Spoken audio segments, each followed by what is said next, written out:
Fire away. So just heads and shoulders, so you're not looking at my hands. No, it's almost. Is this actually?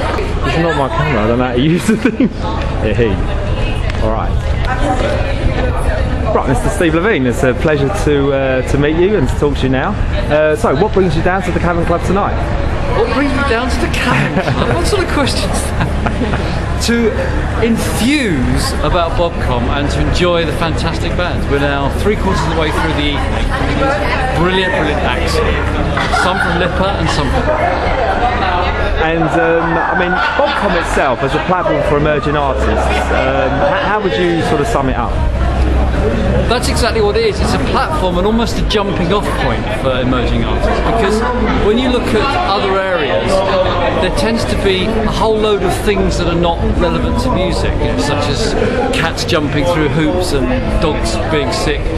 Bobcom is purely musicians and artists who are really serious about what they want to do, which is songwriting and the craft of record production. So, for example, you might have people that are doing it semi-professionally, or indeed even have another job, but their whole focus is their music, and so you have a community which is serious about making great music. So what prompted you to get involved with Bobcom? Well, I initially got involved because the first Fast Track winners, band Source, had won the opportunity to record an EP at Abbey Road Studios, and so I was approached by Bobcom to effectively exec produce the session, because I think for a new band to work in any professional recording studio is incredibly intimidating, but then to work in a studio like Abbey Road that has the legacy of the Beatles, the George Martin and all the famous recordings that were made there, that can be even more so. So I think that they wanted somebody to just sort of help them, and also mentoring. Part of what Bobcom's about is mentoring. So you've got all this great talent, but that's not enough. You need to actually focus it. So in the case of band Source, once we got into the studio, we made quite substantial structural arrangement changes, which I think brought the best out of their songs. And also they learned about the craft of making a record. It's not just the performance, it's the detail of the performance. And so that's again part of what Bobcom can help to, by giving the Fast Track winners all this additional support. It's not just having your music available online. Yeah, I mean your history obviously with Culture Club, Motorhead, Beach Boys, Iggy Marley. I mean, what about personally? What's in the future for you? Well, I think the music industry is diverse, and I think you've got the major record companies now, which there are now in the United Kingdom only 4 left, and maybe soon there'll be only 3. But they are very good at upscaling everything. But I think they've become less good at discovering the emerging talent. They're very good if something gets to a certain level, and then they can maybe take an artist to the next level. And they're very good at manufacturing things, whereas there's another world out here.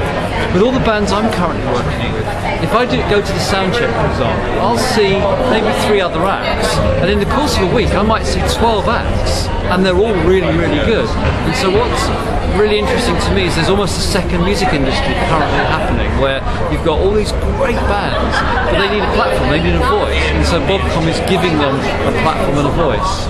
And you know, on sort of your record label, English Records, and working with the PRS, how does that all sort of merge together? Well, it ties in really well, because this afternoon when we did our questions and answers, once again it surprises me how many artists are not aware of the Performing Rights Society or PPL, Public Performance Limited.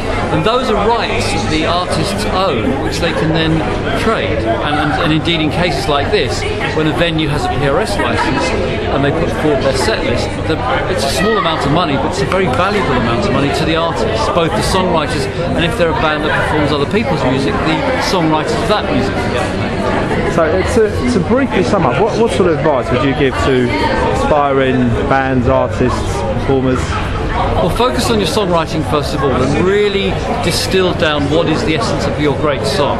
And then if you're a band, what is the sound of the band? So do you need to start working with a producer or an engineer to craft your sound? And then do you take what you record in the studio or at home on the road, or are they two separate things? So a lot of bands just go, well, we got these songs and suddenly, da, and it's all a bit of a mess. And I think you've got to give the public or the audience some due. They need to know what's going on here. You can't just be a mess. And so I think you've got to really sort things out. And the great thing about Bobcom is you've got a whole load of artists, and you can look and choose, and you can decide which you like, and by your votes alone, the artists move up the fast track. And so subsequently, there's going to be other fast track programs.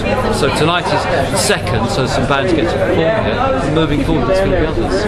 You're looking forward to the Quarrymen tonight? Yeah, because I've now met them. I hadn't met them until a few hours ago, and I have a picture with me on my camera. They're an icon. They're part of this country's rock and roll heritage. You could argue, no Quarrymen, no Beatles, we wouldn't be standing here today. Exactly. Well, it's been a pleasure talking to you. Thanks a lot. Thank you. Cheers.